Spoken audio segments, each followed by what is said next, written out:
Hello dears, അസ്സാം വലൈക്കും, welcome back. അപ്പോൾ ഇന്നത്തെ വീഡിയോയിലേക്ക് എല്ലാവർക്കും സ്വാഗതം. എല്ലാവരും സുഖമായിരിക്കുമെന്ന് വിശ്വസിക്കുന്നു. ഇന്ന് നമ്മൾ ചെയ്യാൻ പോകുന്നത് ക്ലീനിങ് ടിപ്സ് ആണ് കേട്ടോ. അതായത് നമുക്കറിയാം, നമ്മുടെയൊക്കെ കിച്ചണിൽ വ്യത്യസ്ത തരത്തിലുള്ള സാധനങ്ങൾ കാണും അല്ലേ. അതൊക്കെ ക്ലീൻ ചെയ്യുക എന്ന് പറയുന്നത് അത്ര എളുപ്പമുള്ള കാര്യവും അല്ല. അതേസമയം വൃത്തിയാക്കണം തോന്നുമ്പോഴത്തേക്കിനും നമ്മൾ കാണുന്ന സാധനങ്ങളെല്ലാം എടുത്തിട്ട് ഒരു സ്ക്രബ്ബറൊക്കെ ഉപയോഗിച്ച് തേച്ച് കഴിഞ്ഞാൽ പല സാധനങ്ങളുടെയും ഉപയോഗം തന്നെ നഷ്ടമാകും. അപ്പോൾ നമ്മൾ ഉപയോഗിക്കുന്ന ഓരോ സാധനങ്ങളും ചീത്തയാകാതെ എങ്ങനെയാ വൃത്തിയാക്കുന്നത് നോക്കാം. അപ്പോൾ അങ്ങനെയുള്ള 5 ടിപ്സ് ആണ് ഇന്നത്തെ വീഡിയോയിൽ ഇൻക്ലൂഡ് ചെയ്തിട്ടുള്ളത്. അപ്പോൾ കണ്ടു നോക്കുക, നിങ്ങളുടെ അഭിപ്രായങ്ങൾ അറിയിക്കുക.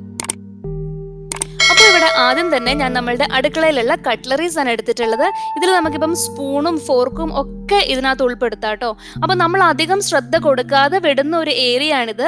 ഇപ്പോൾ നമ്മളുടെ വീട്ടിൽ എന്തെങ്കിലും ഫംഗ്ഷൻ ഒക്കെ ഉണ്ടെങ്കിലോ അല്ലെങ്കിൽ കുറേ നാളായിട്ട് ഈ സ്പൂണിനൊന്നും നമ്മൾ അങ്ങനെ ഒരു തിളക്കം കൊടുക്കാനായിട്ട് ശ്രമിച്ചിട്ടില്ലെങ്കിലോ ഒക്കെ നമുക്കിത് ചെയ്യാവുന്നതാണ്. അപ്പോൾ അതിന് എന്താ ചെയ്യേണ്ടതെന്ന് നോക്കാം. അപ്പോൾ ഞാനിവിടെ ഇത്രയും സ്പൂൺസ് ഒക്കെയാണല്ലോ എടുത്തിട്ടുള്ളത്. അപ്പം അത് കാരണം ഇവിടെ ഞാനൊരു 2 കപ്പ് നല്ല തിളച്ച വെള്ളം എടുത്തിട്ട് ഈ ഇത്തിരി വലിപ്പമുള്ളൊരു പാത്രത്തിലേക്ക് ഒഴിച്ചു കൊടുത്തിട്ടുണ്ട്. എന്നിട്ട് അതിലേക്ക് ഒരു 1/4 കപ്പ് വിനെഗറാണ് കേട്ടോ ഒഴിച്ചു കൊടുക്കുന്നത്. അപ്പോൾ നമ്മൾ എടുക്കുന്ന വെള്ളത്തിന്റെ അളവിനനുസരിച്ച് ഈ വിനെഗറിന്റെ അളവിലും മാറ്റം വരുത്താം. ഇതിനകത്തേക്ക് നമ്മൾ എടുത്തേക്കുന്ന കട്ട്ലറീസ് എല്ലാം അങ്ങ് ഇട്ട് കൊടുക്കുക. എന്നിട്ട് അത് അവിടെ അങ്ങനെ കുറച്ച് നേരം ഇരിക്കട്ടെ.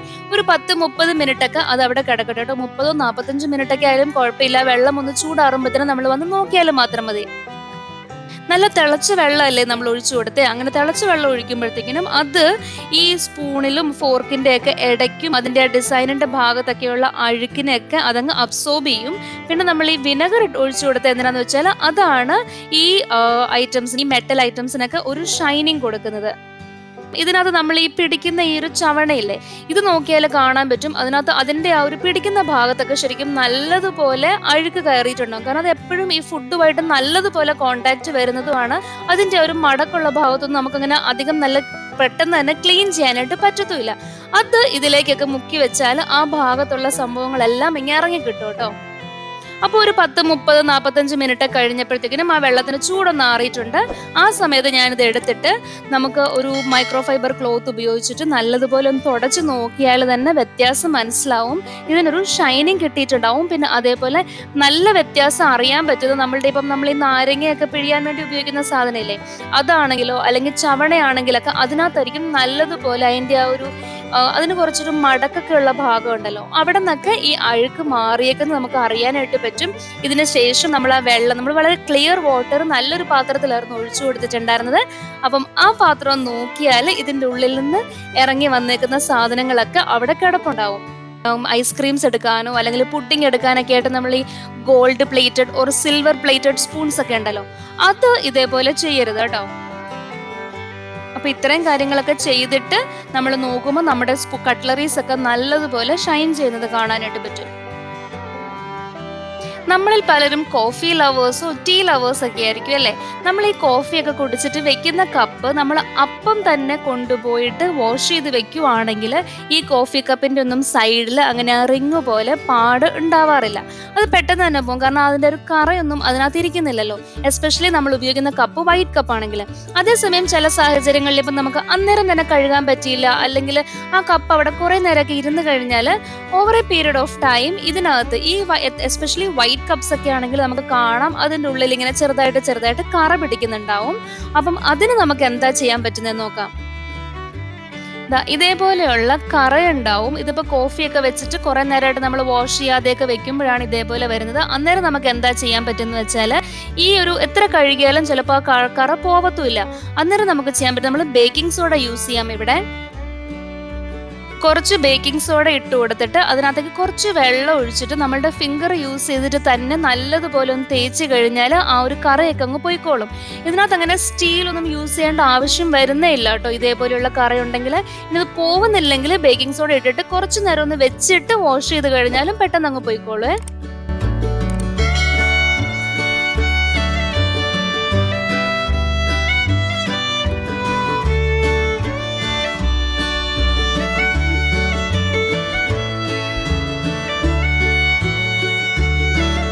വീടുകളിൽ നമ്മൾ അധികം എപ്പോഴും ഉപയോഗിക്കാത്ത കുറച്ച് ഗ്ലാസ്സസ് ഒക്കെ കാണത്തില്ലേ? ആ ഗ്ലാസ് ഇടയ്ക്കെടുത്ത് നോക്കിയാൽ കാണാനായിട്ട് പറ്റും. അതിലൊരു ചെറിയൊരു മങ്ങലുണ്ടാവും. അത് നമ്മളിപ്പം വെറുതെ വെള്ളം ഉപയോഗിച്ചിട്ട് വാഷ് ചെയ്താലോ അല്ലെങ്കിൽ ചില സമയങ്ങളിൽ നമ്മളിപ്പോൾ സോപ്പ് ഉപയോഗിച്ചാലൊന്നും പോവത്തില്ല. പിന്നെ കൂടുതൽ സ്ഥലങ്ങളിലും കൂടുതൽ ആളുകളും ഇപ്പം ജ്യൂസ് ഒക്കെ എടുക്കുന്ന ഗ്ലാസ് ഒക്കെ ആണെങ്കിൽ അങ്ങനെ സോപ്പൊന്നും ഇടാതിരിക്കാനായിട്ട് ശ്രമിക്കും. അപ്പം അങ്ങനെയുള്ള സമയങ്ങളിൽ ആ ഒരു മങ്ങലുണ്ടല്ലോ ഗ്ലാസിന്റെ, അത് പോവാനായിട്ട് പെട്ടെന്ന് ചെയ്യാൻ പറ്റുന്ന ഒരു കാര്യം എന്ന് പറഞ്ഞാൽ നമ്മളിപ്പം എപ്പോഴും കെറ്റിലൊക്കെ ഇതേപോലെ ചൂടാക്കാറുണ്ട് അല്ലെ? കെറ്റിലിൽ വെള്ളം വെച്ചിട്ട് ആ ഒരു വെള്ളത്തിന് ആ ഒരു നീരാവി വരുമല്ലോ, ആ നീരാവി വരുന്ന സ്ഥലത്തേക്ക് നമുക്ക് ഈ ഗ്ലാസ് ചെറുതായിട്ടൊന്ന് കാണിച്ചു കൊടുക്കാം.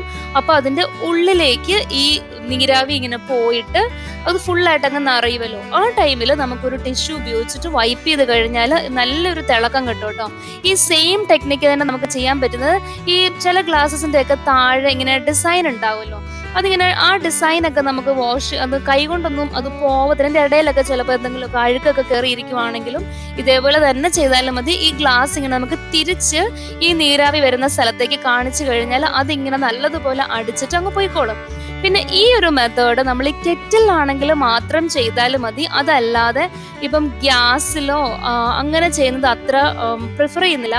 കാരണം ഞാൻ അങ്ങനെ ചെയ്ത് നോക്കിയിട്ടില്ല, ചെയ്യാറില്ല. അത് കുറച്ചും കൂടെ ഡേഞ്ചറസ് ആയിട്ട് എപ്പോഴും തോന്നിയിട്ടുള്ളത്. ഡയറക്റ്റ് ഇപ്പം ഗ്യാസ് സ്റ്റോക്ക് ഫ്ലെയിം ഒക്കെ ഓൺ ആക്കിയിട്ട് അവിടെ കൊണ്ടേ ഈ ഗ്ലാസ് വെക്കുകയൊന്നും ചെയ്യരുത്. ഇതിപ്പോ ഒരുപാട് അടുത്ത് പിടിക്കണം എന്നില്ല, അതങ്ങ് ഉള്ളിൽ നിറയുമല്ലോ. അന്നേരം നമുക്ക് ടിഷ്യൂ ഉപയോഗിച്ചിട്ട് ഒന്ന് തുടച്ചു കൊടുത്താലും മതി.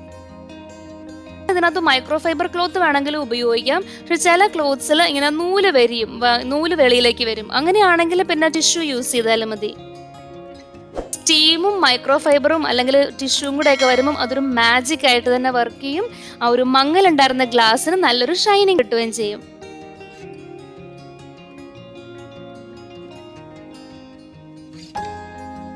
ഇത് ഒരു ഇരുമ്പ് ചീനച്ചട്ടിയാണ്. ഈ ഇരുമ്പ് ചീനച്ചട്ടി എന്ന് പറയുന്നത് നമ്മൾ വെക്കുമ്പോഴത്തേക്കിനും നമ്മൾ യൂസ് ചെയ്ത് കഴിഞ്ഞിട്ടൊക്കെ നമ്മൾ കഴുകിയതിന് ശേഷം വെറുതെ വെക്കുമ്പോഴത്തേക്കിനും കാണാനായിട്ട് പറ്റും അതിനകത്ത് ഇങ്ങനെ തുരുമ്പ് പോലെ വരും.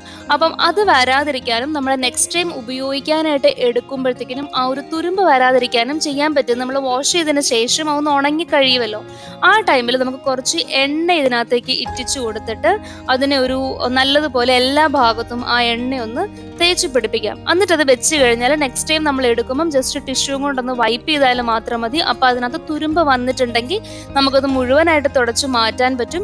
ഇങ്ങനെ വെക്കുന്നതാണ് കുറച്ചും കൂടെ സേഫ് ആയിട്ടുള്ളത്. അപ്പൊ അങ്ങനെ ചെയ്യുമ്പോഴത്തേക്കിനും പെട്ടെന്ന് തന്നെ ഇതിന് വീണ്ടും തുരുമ്പ് വരത്തില്ല. ഇത് ഈ ദോശക്കല്ലാണെങ്കിൽ നമ്മളുടെ ഇരുമ്പിന്റെ തന്നെ ദോശക്കല്ലൊക്കെ ഉണ്ടല്ലോ, അങ്ങനെയുള്ളതിനൊക്കെ ഉപയോഗിക്കാം കേട്ടോ. അപ്പച്ചട്ടിയും അങ്ങനെയൊക്കെ. അല്ലാതെ നോൺ സ്റ്റിക് പാനിനല്ല ഇങ്ങനെ ചെയ്യുന്നത്. പിന്നെ അതങ്ങ് മാറ്റി വെച്ചേക്കും. അങ്ങനെ മാറ്റി വെക്കുമ്പോഴത്തേക്കിനും കമിഴ്ത്തി വെക്കുന്നതായിരിക്കും നല്ലത്. കാരണം നമ്മളിങ്ങനെ നേരെ വെക്കുമ്പോഴത്തേക്കിനും അതിൻ്റെ അകത്തേക്ക് ഇപ്പം വെള്ളത്തുള്ളി 1-2 ഒക്കെ വെള്ളത്തുള്ളി വന്നു കഴിഞ്ഞാൽ തന്നെ അത് പയ്യെ അവിടെ ഇരുന്നിട്ട് വീണ്ടും തുരുമ്പിക്കാനുള്ള ചാൻസ് ഉണ്ട്. ഇനി നമ്മൾ ഫേസ് ചെയ്യുന്ന മറ്റൊരു പ്രോബ്ലമാണ് നമ്മളുടെ ഈ വൈറ്റ് കളറിലെ കട്ടിംഗ് ബോർഡ് ഉണ്ടല്ലോ, അതിനകത്ത് പെട്ടെന്ന് തന്നെ ഒരു കറ പോലെയൊക്കെ കളർ മാറും. അതായത് നമ്മൾ ഈ പച്ചക്കറിയൊക്കെ അതിനകത്ത് വെച്ച കട്ടിയൊക്കെ ചെയ്യുമ്പോഴത്തേനും അതിപ്പം എത്ര പുതിയതാണെങ്കിലും കുറച്ച് ദിവസങ്ങൾക്കുള്ളിൽ തന്നെ ആ ഒരു കളറൊന്ന് ചേഞ്ച് ആയി വരാനുള്ള ചാൻസ് ഉണ്ട്. അപ്പം നമുക്ക് എന്താ ചെയ്യാൻ പറ്റും നോക്കാം. ആ ഒരു കളറൊന്ന് മാറാനുണ്ട്. എന്തായാലും ആ കട്ട് ചെയ്ത പാടൊക്കെ അവിടെ ഉണ്ടാവും. നമ്മൾ അതിൻ്റെ മുകളിൽ കത്തി വെച്ചിട്ടൊക്കെ മുറിക്കുന്നതല്ലേ, എന്നാലും ഒരു ചെറുതായിട്ട് ആ സൈഡിലൊക്കെ ഉള്ള ഒരു യെല്ലോ ഷെയ്ഡൊക്കെ ഉണ്ടല്ലോ, അത് മാറാനായിട്ടും ഇവിടെ ബേക്കിംഗ് സോഡയാണ് യൂസ് ചെയ്യുന്നത്. അപ്പോൾ ആദ്യം നമുക്ക് ഇതിന്റെ മുകളിലേക്ക് കുറച്ച് ബേക്കിംഗ് സോഡ അങ്ങ് ഇട്ട് കൊടുക്കാം. എന്നിട്ട് ചെറുതായിട്ടൊന്ന് വെള്ളം ഒന്ന് സ്പ്രേ ചെയ്ത് കൊടുക്കാം. എന്നിട്ട് അത് അങ്ങനെ കുറച്ചു നേരം ഇരിക്കട്ടെ കേട്ടോ. ഒരു 15-30 മിനിറ്റ് ഒക്കെ അങ്ങനെ ഇരുന്നാലും കുഴപ്പമില്ല. അത് കഴിഞ്ഞിട്ട് എടുത്തിട്ട് നമുക്ക് സ്ക്രബ്ബറും കൊണ്ട് നല്ലതുപോലെ നല്ല സ്ട്രോങ് ആയിട്ട് തന്നെ ഒന്ന് നല്ലതുപോലെ ഉരച്ചു കഴിഞ്ഞാൽ നമുക്കതിനെ കാണാനായിട്ട് പറ്റും. ഈ ഒരു കളറ് മാറി കിട്ടും. നമ്മൾ വെറുതെ സ്ക്രബ്ബറും കൊണ്ട് ഉരയ്ക്കുന്നതിനെക്കാട്ടിലും കുറച്ചും കൂടെ എഫക്റ്റീവാണ് നമ്മൾ ബേക്കിംഗ് സോഡ ചേർത്തിട്ട് ബേക്കിംഗ് സോഡ ഇട്ട് കുറച്ചു നേരം വെച്ചതിന് ശേഷം ഉരയ്ക്കുമ്പോഴത്തേക്കിനും കുറേ അങ്ങ് പോവും. അപ്പോൾ ഇത് ഒരു സൈഡ് നല്ലതുപോലെ ആയതിനു ശേഷം ഞാൻ അപ്പുറത്തെ സൈഡും ഇതേപോലെ തന്നെ ചെയ്യുന്നുണ്ട്. അതിനകത്ത് കുറച്ച് ബേക്കിംഗ് സോഡ ഇട്ട് കൊടുത്തിട്ട് ചെറുതായിട്ടൊന്ന് വെള്ളം ഒന്ന് സ്പ്രേ ചെയ്തു. വെള്ളം സ്പ്രേ ചെയ്യുന്നത് ഈ സോഡ ഇതിനകത്തേക്ക് നല്ലതുപോലെ ഒന്ന് അലിഞ്ഞു ചേരാനാണ്. നമ്മൾ വെള്ളം സ്പ്രേ ചെയ്യുമ്പോഴത്തേക്കിനും ഈ വെള്ളത്തിൽ സോഡ ഇങ്ങനെ ചേർന്നിട്ട് ചെറിയൊരു സൗണ്ട് നമുക്ക് കേൾക്കാനായിട്ട് പറ്റും. എന്നിട്ട് അത് അങ്ങനെ അങ്ങ് വെച്ചേക്കുക കുറച്ച് നേരം കഴിഞ്ഞിട്ട് വന്നിട്ട് നമുക്കിത് സ്ക്രബ്ബർ യൂസ് ചെയ്തിട്ട് നല്ലതുപോലെ ഒന്ന് തേച്ച് കഴിഞ്ഞാൽ ആ ഒരു യെല്ലോ ഷെയ്ഡ് ഒന്ന് മാറി കിട്ടും.